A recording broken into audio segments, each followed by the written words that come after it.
السلام علیکم ورحمۃ اللہ وبرکاتہ۔ بسم اللہ الرحمن الرحیم۔ شروع اللہ کے نام سے جو نہایت رحم کرنے والا بڑا مہربان ہے۔ نماز میں خشوع اور خضوع کیسے پیدا کی جائے؟ نماز کو ترجمے کے ساتھ پڑھا جائے۔ تکبیر تحریمہ۔ نمازی قبلہ رخ سیدھا کھڑا ہو کر ہاتھوں اور کندھوں یا کانوں تک اٹھاتے ہوئے تکبیر تحریمہ کہے: اللہ اکبر، اللہ سب سے بڑا ہے۔ جب ہم اللہ اکبر کہیں تو ہمیں اس کا مطلب پتہ ہونا چاہیے کہ اللہ اکبر کا مطلب کیا ہے، ہم نماز میں کیا کہہ رہے ہیں۔ تکبیر تحریمہ کے بعد کی دعائیں: دعائے استفتاح: اللہم باعد بینی و بین خطایای کما باعدت بین المشرق والمغرب، اللہم نقنی من خطایا کما ینقی الثوب الابیض من الدنس، اللہم اغسل من خطایای بالثلج والماء والبرد۔ تکبیر تحریمہ کے بعد ہم نے دعائے استفتاح پڑھنی ہے اور اس کا ترجمہ ہمیں آنا چاہیے کہ ہم اللہ تعالیٰ سے نماز میں کیا کہہ رہے ہیں۔ ترجمہ: اے اللہ، میرے اور میرے گناہوں کے درمیان دوری کر دے جیسے تو نے مشرق اور مغرب کے درمیان دوری پیدا فرمائی ہے۔ اے اللہ، مجھے گناہوں سے صاف کر دے جس طرح سفید کپڑا میل کچیل سے صاف کیا جاتا ہے۔ اے اللہ، مجھ سے میرے گناہ برف پانی اور اولوں کے ساتھ دھو دے۔ یا اللہ، میرے تمام گناہوں کو بخش دیجیے۔ آمین ثم آمین۔ دعائے استفتاح نمبر 2: سبحانک اللہم و بحمدک و تبارک اسمک و تعالی جدک و لا الہ غیرک۔ اے اللہ، میں تیری حمد کے ساتھ تیری پاکیزگی بیان کرتی ہوں اور تیرا نام بہت بابرکت ہے اور تیری شان بلند ہے اور تیرے سوا کوئی معبود نہیں۔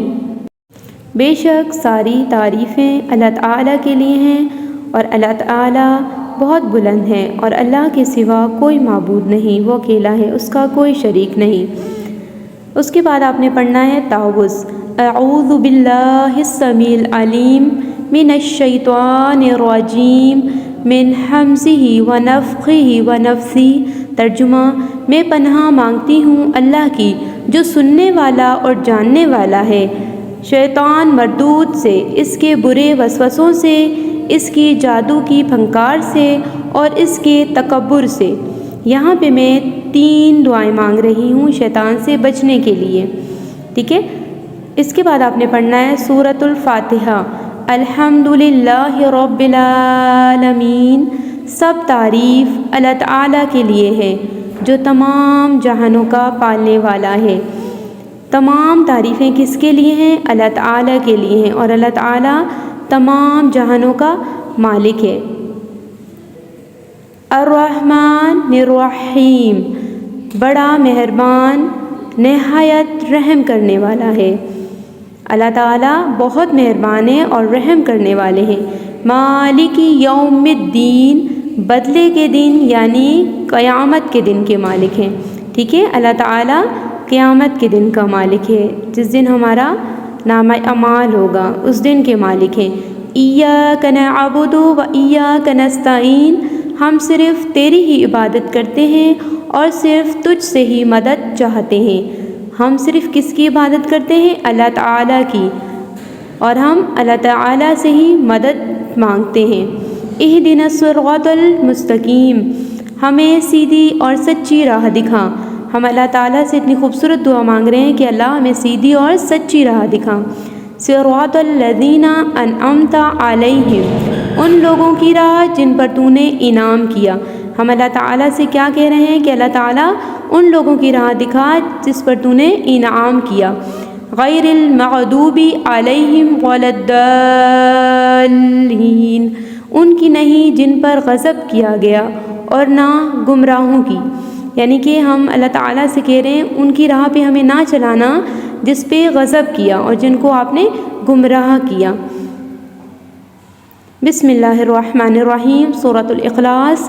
قل هو اللہ احد، آپ کہہ دیجئے کہ وہ اللہ تعالیٰ ایک ہی ہے۔ کیا کہا جا رہا ہے کہ اللہ تعالیٰ ایک ہی ہے، کہ بہت خوبصورت صورت ہے یہ صورت، ہمیں اللہ تعالیٰ سے محبت کرنا سکھاتی ہے۔ اللہ صمد، اللہ تعالیٰ بے نیاز ہے۔ لم یلد ولم یولد، نہ اس سے کوئی پیدا ہوا نہ وہ کسی سے پیدا ہوا۔ اللہ تعالیٰ ایک ہے، اس کا کوئی شریک نہیں ہے، وہ اکیلا ہے، اس دنیا جہان کا مالک۔ ولم یقل لہ کفوا احد، اور نہ کوئی اس کا ہمسر ہے، اس کا کوئی شریک نہیں، اللہ پاک اکیلے ہیں۔ سورۃ الکوثر۔ بسم اللہ الرحمن الرحیم۔ انا اعطیناک الکوثر، یقیناً ہم نے آپ کو حوض کوثر اور بہت کچھ دیا۔ سورت کے آغاز سے پہلے بسم اللہ لازمی پڑھنی چاہیے۔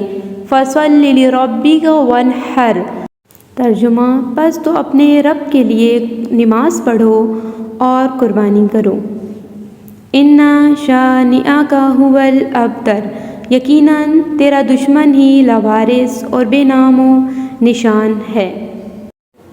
اگر ہم ان دعاؤں کو ترجمے کے ساتھ یاد کر لیتے ہیں تو ہماری نماز میں خشوع اور خضوع پیدا ہوگی اور ہمیں نماز پڑھنے میں بہت مزہ آئے گا انشاءاللہ۔ جزاک اللہ خیر کثیرا۔ السلام علیکم ورحمۃ اللہ وبرکاتہ۔